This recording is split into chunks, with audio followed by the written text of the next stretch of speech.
Ginang Susanilia Escobaldo, Ginang Febeline Uchada, mga bata, magandang umaga po sa ating lahat. Ako po si Ginang Lisel Adoldulaw, tagapayo sa ikalimang baitang pangkat Mahogani. Nandito po tayo ngayon para sa isang debate. So bago tayo magsimula sa ating debate, tatanungin ko muna kayo. No? Ang isyong ating pagdidebatehan ngayon ay ang pagtatrabaho sa ibang bansa, solusyon sa kahirapan. Hey mga bata, sino ba dito sa inyo ang mga magulang na nagtatrabaho sa ibang bansa? Mayroon, 1, 2, 3, 4, 5, 6. Palakpakan natin. Sino naman dito ang mga magulang na may permanenteng trabaho dito sa Pilipinas? Okay, taas ang kamay. 1, 2, 3, 4, 5, 6, 7. Mayroon tayong 7 mga magulang na may permanenteng trabaho dito sa ating bansa. Palakpakan natin. Okay, sino naman ang mga magulang na walang permanenteng trabaho dito sa Pilipinas? Wala silang permanenteng trabaho, nagtatrabaho lang kung ting-araw, ting-ani, o kung mayroong mga dapat pagtrabahuhan. Sino sa inyo? Walang permanenteng trabaho ng mga magulang. Okay? So, marami-rami rin. So, mayroon 1, 2, 3, 4, 5, 6, 7, 8, 9, 10, 11. So, medyo marami-rami ang mga magulang na walang trabaho dito sa ating bansa. So, sa ngayon, makinig kayong mabuti sa ating isyong pagdidebatehan. So, bago tayo mag-uumpisa, bigyan mo muna ang mga pamatnubay kung paano natin pakikinggan o mga pamantayan natin sa ating pagdidebate. No? Una, mga bata, masusing makinig sa mga isyong pagdidebatehan natin ngayon. Pangalawa, makinig sa mga batang nagbibigay ng kanilang mga opinyon o ideya at huwag makikipag-usap sa katabi. Pangatlo, pakinggang mabuti kung kayo ba ay nasa panig ng sang-ayon o di sang-ayon. At ang panghuli, magbigay kayo ng inyong sariling opinyon mamaya. Ha? So mag-prepare kayo dyan ng notebook at ballpen at ilista ninyo kung kayo ba ay nakumbinsi sa panig ng sang-ayon o di kaya nasa panig kayo ng di sang-ayon. So maliwanag ba ang ating pamantayan sa pagdidebate? Oo! Very good. So sa ngayon, tatawagin ko si Carol J. Caurana bilang tagapagpakilala.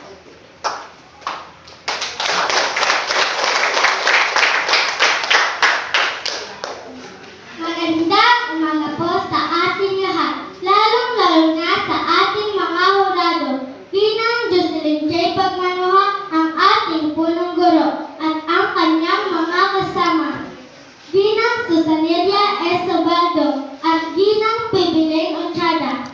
Ang ikalimang baitang pangkat Mahogani ay magkakaroon ng debate tungkol sa isyong pagtatrabaho sa ibang bansa, solusyon sa kahirapan. Ako po si Carol Casey Caurana bilang tagapagpakilala. May dalawa tayong panig na magkatunggali. Ang panig ng sang-ayon na pinamumunuan ni Abigail Faith Jimenez at ang panig ng di sang-ayon na pinamumunuan ni Jessamay Caligdan. Ang pagdidebate ay isang paraan na kung saan ang bawat panig ay may kanya-kanyang opinyon upang maipagtanggol ang kanilang panig. Ang tagapaglista ng oras ay si Amnia Tadwan. Ang nais kong ipakilala ang panig ng sang-ayon Abigail Faith Jimenez.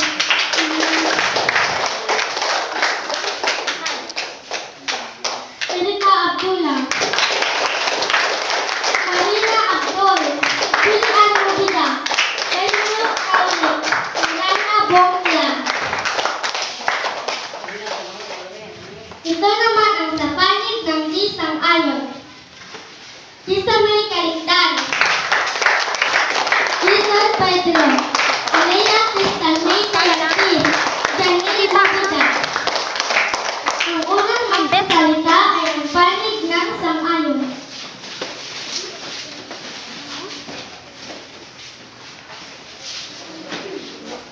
Magandang umaga po sa ating lahat. Ako po si Abigail Faith J. Mendez. Ako po ay nasa panig ng sang-ayon. Ang pagtatrabaho sa ibang bansa o pagiging OFW ay pinupuling na kapatligtas ng ating ekonomiya. Ayon kay Nika Corsino at ni Ana Rogsabangan ng GMA, ang mga nagtatrabaho sa ibang bansa ay nagpapadala ng maraming pera para sa ekonomiya. Dahil sa OFW, ang sitwasyon natin sa foreign market ay nahuhusay. Hindi lang tayo yumayaman. Ang pagtingin nila sa atin ng ibang bansa ay gumaganda. Ang magandang pangyayari ay hindi rin makikita sa mga state o ekonomiya, kundi doon rin sa mga pribadong buhay ng mag-OFW. Ang magandang pangyayari ay hindi rin makikita sa mga state o ekonomiya, kundi doon din sa mga pribadong buhay ng OFW. Dahil sa mas malaking kita ng pera, maaari na silang magtayo ng bahay, magbili ng kotse, at ipag-aral ang kanilang mga anak. Marami ring libre kung ikaw ay isang OFW. Aba, hindi ka na nga bumabayad ng taxi, may libreng healthcare, libreng bahay at bakasyon pa. Maraming salamat po.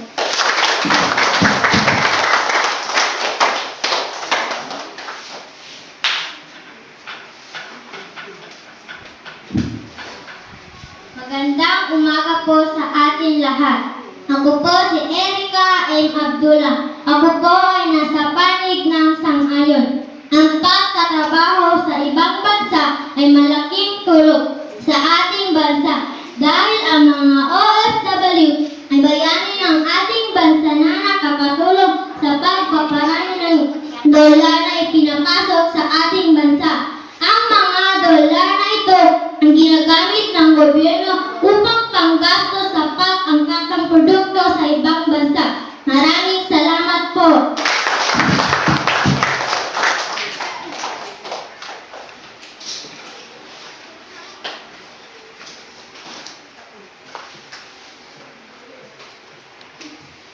Magandang umaga po sa ating lahat. Ako po si Marina B. Abdul. Ako po ay nasa panig ng sang-ayon.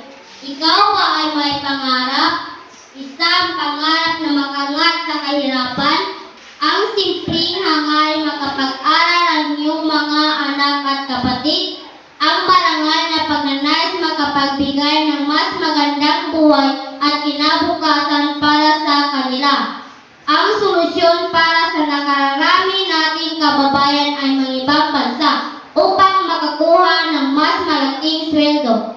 Bawat araw mahigit na 3,800 na overseas Filipino workers ang pinapadala sa ibang bansa para magtrabaho. Mayroon na mahigit na 8.5 milyong migranteng manggagawang Pilipino. Maraming salamat po.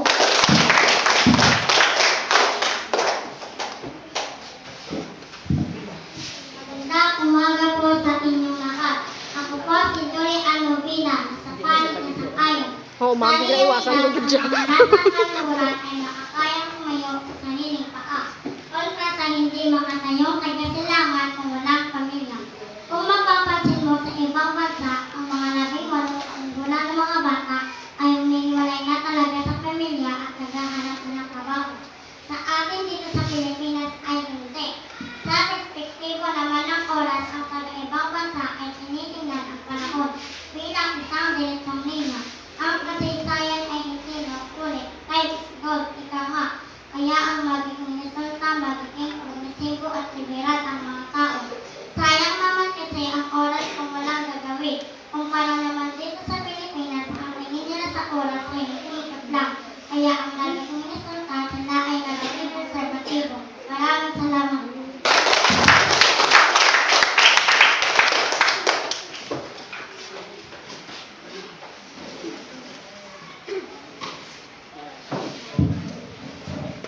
Magandang umaga po sa inyong lahat. Ako po si Valmanot A. Cowley. Ako po ay nasa panig ng sang-ayon. Ano ang presyo ng isang pangarap? isang pangarap na nakaangat sa kahirapan. Ang simpleng hangaring mapag-aral ang iyong mga anak at kapatid, ang marangal na pagnanais makapagbigay ng mas magandang buhay at kinabukasan para sa kanila. Ang solusyon para sa nakararami nating kababayan ay magtrabaho sa ibang bansa upang makakuha ng mas malaking sweldo. Sila ang nagpapasigla sa ating ekonomiya at nagpapabuhay sa milyon-milyong pamilya sa Pilipinas. Ang bilyong-bilyong dolyar na ipapasok nila sa ating ekonomiya ay malaking tulong para sa ating bansa upang malutas ang problemang pinansyal. Maraming salamat po.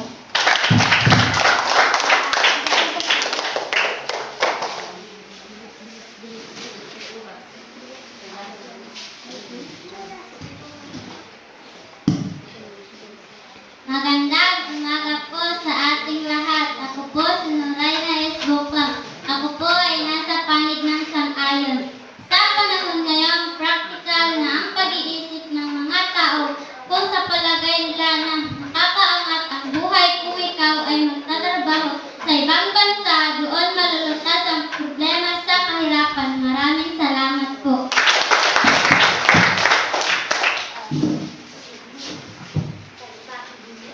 Pakinggan na natin ang panig ng sang-ayon. Pakinggan naman natin ang panig ng di sang-ayon.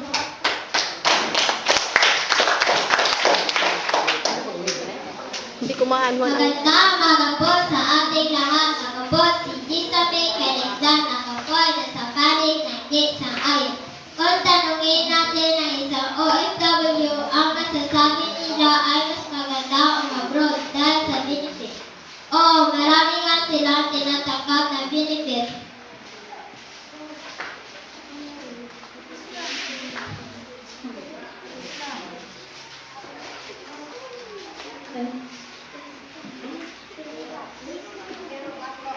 Pero bakit pilitan ng mga OFW na mas magandang magtrabaho sa ibang bansa? Ito sa palagay ko ay isang kaisipang kolonyal na pinababa sa atin ng mga Kastila, British at Amerikano noong panahon na inapin nila ang Pilipinas. Nasa utak na lahat ng mga OFW at kahit na ang mga mahihirap na mas mabubuti ang buhay mo kung mag-aaral ka. At tingin nila ay wala na oportunidad ang Pilipinas, kaya tumitingin na lang sila sa ibang bansa. Ngunit hindi nila nakikita na ang Pilipinas na wawalan rin ng local labor at kailangan sila para sa kabutihan ng ekonomiya. Maraming salamat po.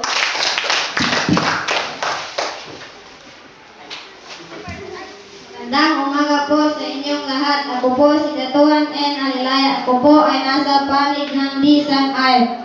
Ang isa sa mga problema na niranasan ng mga OFW ay diskriminasyon. Para sa ating bansa ay pinakamalinoong gawain.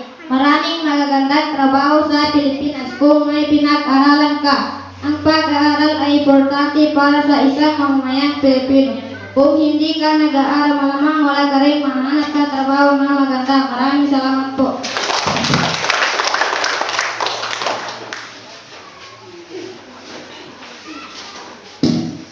Magandang umaga po sa inyong lahat. Ako po si Dating P. Bandale. Nasa panig po ako ng Desan Ayo. Tulad ng nabanggit kanina, ang Pilipino ay laging nag-iisip na mas mabuti ang ibang bansa kaysa sa Pilipinas. Ang isang epekto ng kolonisasyon dahil tayo nasanay na mas mabawa, nasanay rin tayo, may boss tayo. Dahil dito maraming edukadong Pilipino na nagtatrabaho sa ibang bansa. Maraming salamat po.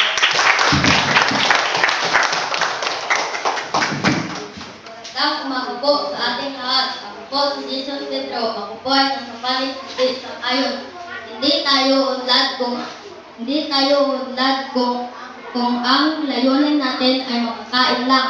Ngayong linggong ito, isipin natin matatalino tayo mga Pilipino. Kailangan nating linangin ang ating kakayahan upang umasenso sa buhay. Maraming salamat po.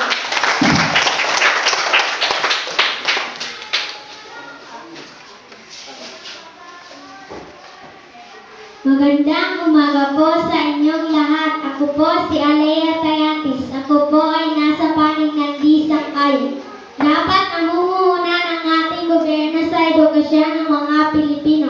Magkakaroon sila ng pundasyon para sa kanilang buhay. Magkakaroon ng oportunidad para sa kanila. Gandahan ng gobyerno ang kurikulum at ayusin ang mga libro. Gawan ng maayos na pasilidad ang mga mag-aaral at ayusin ang pasahod sa mga fakultad. Kailangan may oportunidad, hindi kasi basta-basta ang gustong umasenso. Siyempre, dapat mayroong tiyaga, determinasyon, pagpunyagi at sakripisyo. Hindi isang inglapang sarapat, naniniwala ako, edukasyon ang susi sa kahirapan. Hindi mo man makain ng edukasyon, maganda naman itong puhunan sa kinabukasan at pasaporte sa tagumpay. Maraming salamat.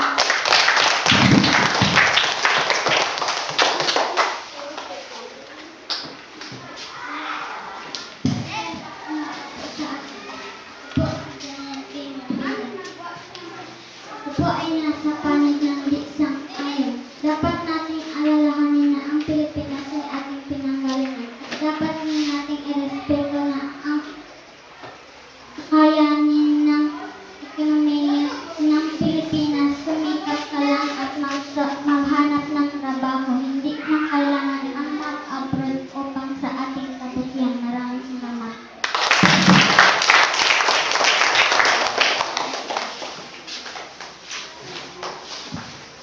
Oo, marami kang ang pera, ngunit malayo ka sa pamilya. At mga anak mo na kung saan di sila nabigyan ng wastong patnuban at napasama. Maraming salamat po.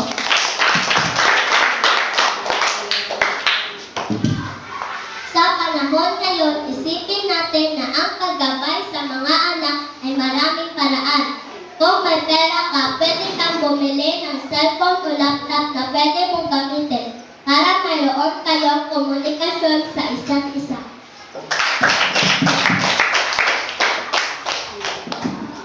Bakit? Pera lang ba ang solusyon sa kahirapan? Kung meron naman tayong tiyaga, determinasyon, pagpupunyagi at sakripisyo, tayo ay aasen. Oo, dagdag pa dito ay ang matagalang pamumuhay na maibibigay sa pamilya at sa ating ekonomiya. Iwagilit natin ang pag-isipang kolonyal at ang diligin na ang sariling atin.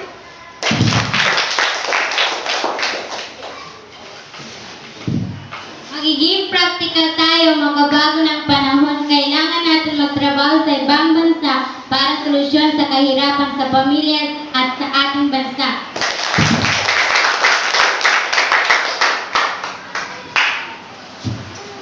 Okay, maraming salamat sa dalawang panig sa nagpapakitang gilas sa kanilang mga ideya sa pagtatanggol sa kanila posisyon kung sila ba ay nasa panig ng sang-ayon at nasa panig ng di sang-ayon. So bago natin ibigay ang paghahatol sa ating hurado, pakinggan ko naman ang mga opinyon ng mga batang nakikinig.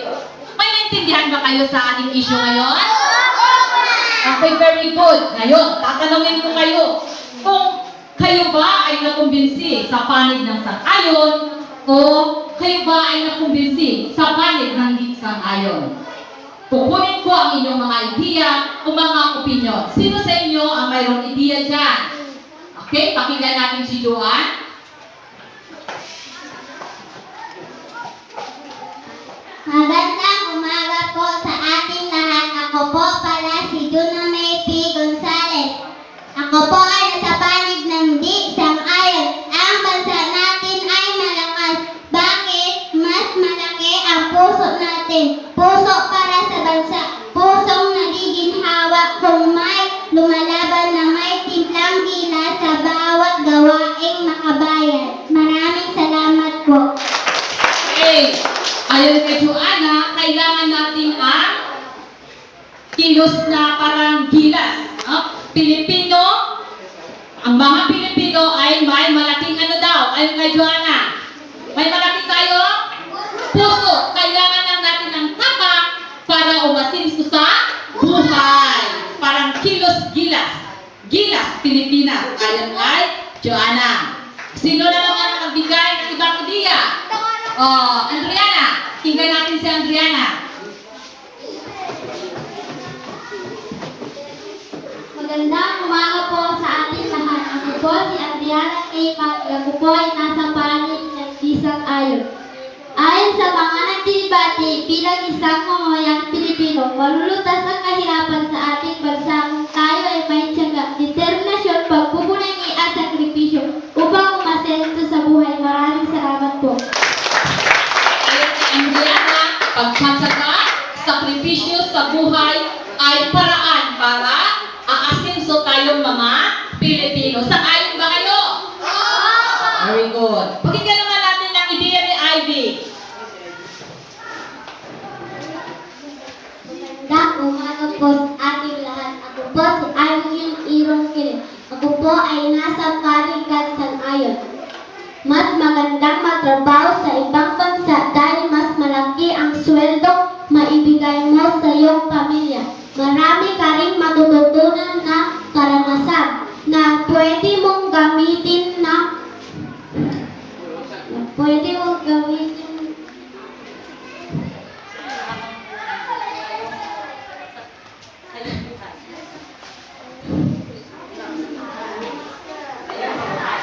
ngayong buwan.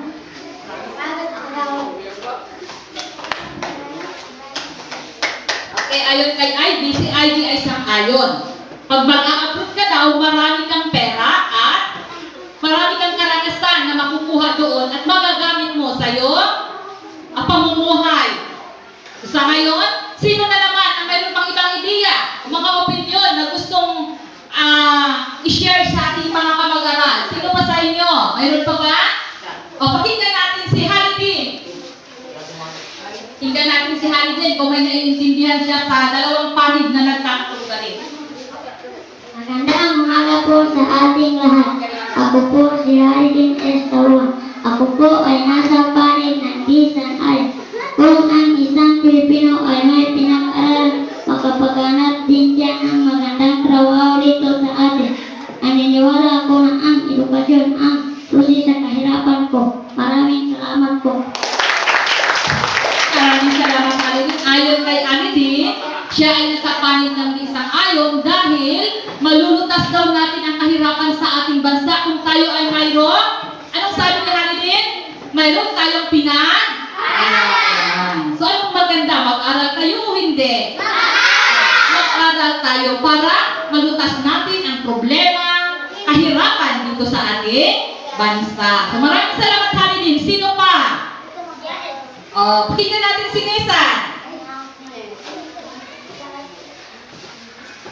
Magandang umaga po sa ating lahat. Ako po si Ethan Nidot.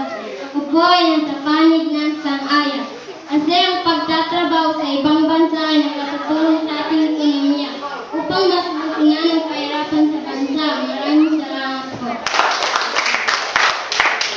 Okay, ayon kay Nissan, ang pagtatrabaho sa ibang bansa ay solusyon sa kahirapan. Dahil siguro mas malaki ang sweldo doon sa ibang bansa, ikumpara natin dito sa Pilipinas. So mayroon pang ibang ideya. O pakinggan natin si Mujahid.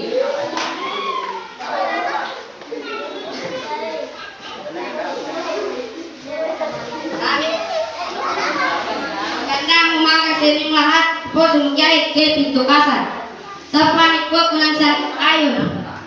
Aaminin mo ba magkakasamang pamilya kung walang makakain at pantustos sa pang-araw-araw na pangangailangan? Maraming salamat po.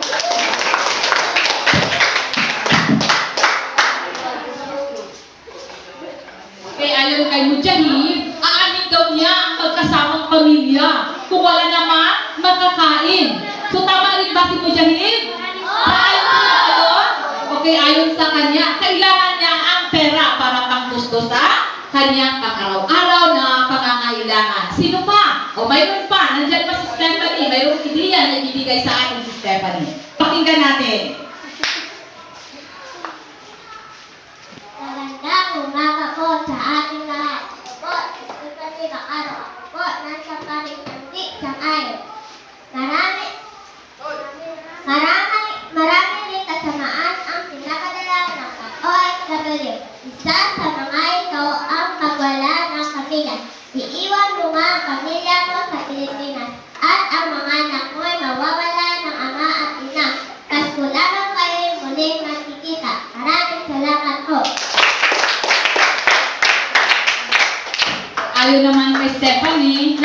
magpapanik daw siya ng hindi sang-ayon. Ha? Aanin mo daw ang maraming pera kung ang inyong pamilya ay hindi magkakasama. So sa ngayon, napag-isip-isipan na ba ninyo kung sino ang dapat manalo, mga bata? Okay, sino kaya ang nasa panig ng sangayon? Oh, sino ang nasa panig ng sangayon? Sino naman kaya ang nasa panig ng di sangayon? Okay, titingnan natin mamaya. So bago natin pakikinggan ang paghuhusga ng ating hurado, palakpakan muna natin ang ating mga sarili. Ayun. Sa ngayon, tatawagin ko ang ating hurado sa pagbibigay ng kanyang hatol kung sino kaya ang mapalang mananalo sa pagdidibating ito.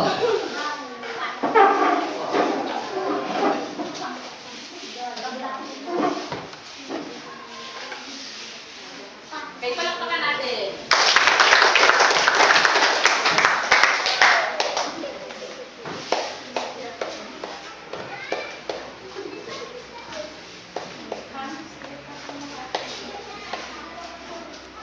Magandang umaga sa ating lahat.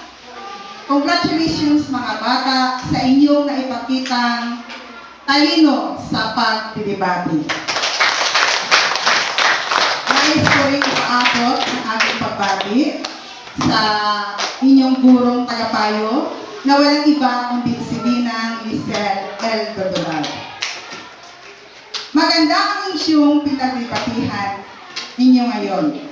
Ito ay tungkol sa pagtatrabaho sa ibang bansa, solusyon sa kahirapan. Ayon sa aking napakinggang mga idea o opinyon, sa dalawang panig na magkakatunggali, ang bawat panig ay may mahalagang idea o opinyon. Ayon sa panig ng sang-ayon, ang pagtatrabaho sa ibang bansa ay nakakatulong sa ating ekonomiya upang malutas ang problemang pinansyal. Ayon naman sa panig na din sang-ayon, bilang isang Pilipino, iwaglit natin ang pagkaisipang kolonyal. Dapat magtiwala tayo sa ating kakayahan, kailangang may tiyaga, determinasyon, pagpupunyagi, sakripisyo, at edukasyon ang susi sa kahirapan dito sa ating bansa. Tama lahat ang inyong mga opinyon at idea. Ang aking hatol sa dalawang panig ay patas. Pareho nilang naipagtanggol at naipapaliwanag ang kahalagahan ng bawat isa. Sa muli, maraming salamat at magandang umaga. Maraming salamat sa ating hurado. So bago tayo magtatapos, nais kong ang dalawang panig ay magkamayan o magkapatid.